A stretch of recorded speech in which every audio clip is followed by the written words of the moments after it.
The papyrus, putting on my table every month. I don't wanna be sad. Don't even try to hide it.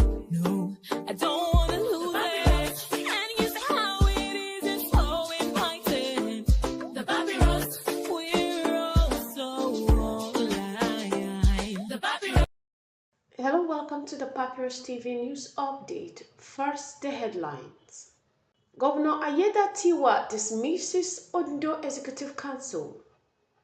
Ogun student protest disrupt Deputy Governor's convoy.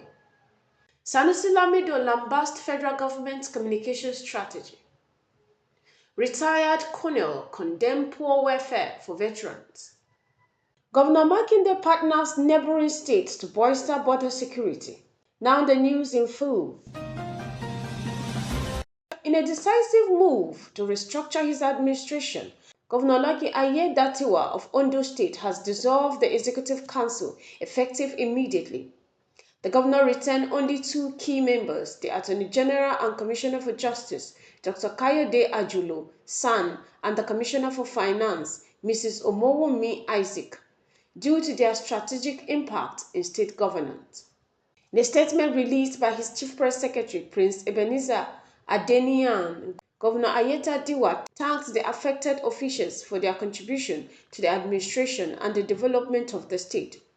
The affected officials have been instructed to hand over all government properties to the permanent secretaries in their respective ministries.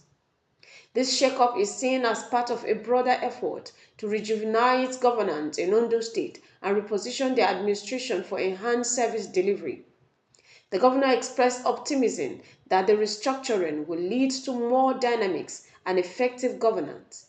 Political analysts have speculated that the governor's move signals his intent to inject fresh energy into the state executive leadership as he prepares for the next phase of his administration. In another development, tension flared in Abeokuta on Wednesday, the 15th of January, as protesting students of Moshood Abiola Polytechnic, Mapoli, disrupted the convoy of Ogun State Deputy Governor, Mrs. Noimot Salako Oyedele. The students, demonstrating against prolonged school closure due to unpaid staff salaries, blocked major roads and attacked the convoy as the deputy governor headed to represent Governor Dapo Abiodun at an Armed Forces Remembrance Day event. Armed with sticks and stones, the students accused the state government of neglecting their institution and failing to address the lingering issues.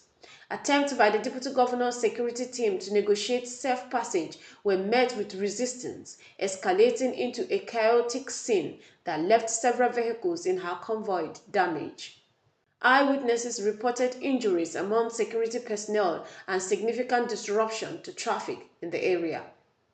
Although the deputy governor was unharmed, the incident highlighted growing frustration among students and staff over the state government handling of education in Ogun State. The state government has yet to release an official statement addressing the protest, but sources within the administration suggest that urgent measures may be taken to resolve the impasse.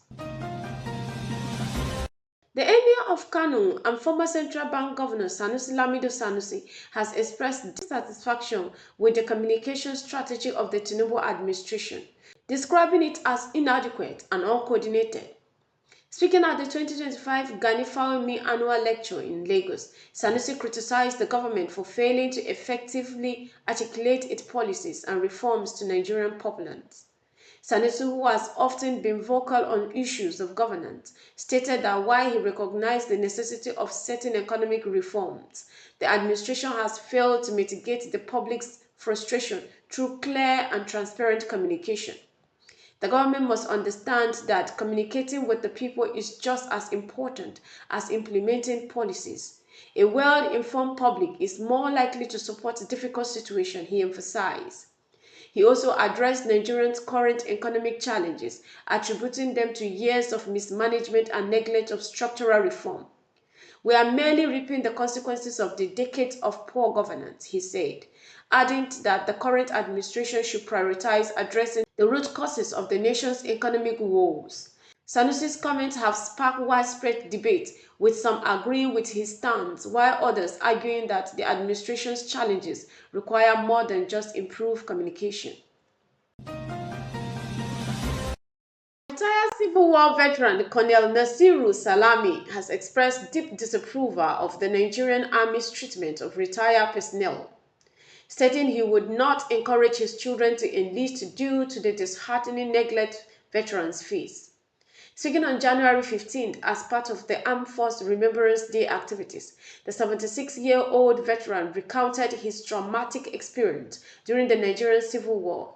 Enlisting in 1967, Salami spent 11 months on the front line, enduring severe injuries including a badly damaged right foot that required plastic reconstruction. Despite these injuries, he returned to combat until the war's end. Salami expressed his frustration about post-service life, describing his disappointment with the government's failure to provide adequate welfare for retired soldiers. I will never recommend any of my children to join the Nigerian army, he stated. They see the life I am living now, and it's not the one they expected. How could I encourage them when my experience is so disheartening? As secretary of the Lagos chapter of the Nigerian Legion, Salami noted that many of its 24,000 members share similar grievances, particularly over unfulfilled promises dating back more than 50 years. He revealed that he retired in December 1983, but is yet to receive promised war bonuses and other benefits, including his pension. Instead, Salami advised his university-educated children to consider careers in the Navy or Air Forces, citing better treatment and opportunities in those branches.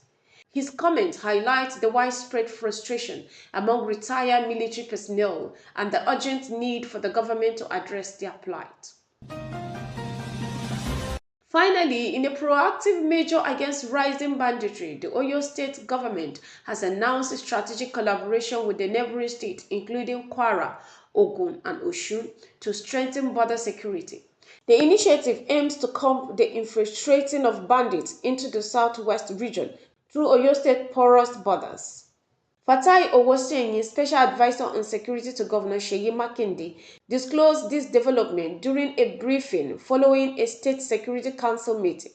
He emphasized the government's determination to ensure the safety of residents and urged citizens to remain calm and continue their daily activities without fear.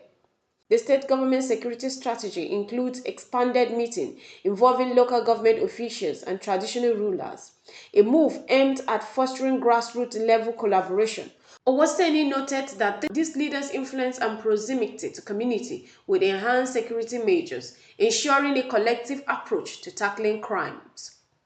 Security is a shared responsibility, Owoseni stated, and by involving local authorities and traditional institutions, we are taking the fight against banditry to every corner of Oyo State. This collaboration reflects Governor Makinde's commitment to maintaining peace and stability, underscoring the government's readiness to spare no effort in protecting its citizens from criminal elements. This has been the Papyrus TV Africa. The papyrus, put it on my table every month. I don't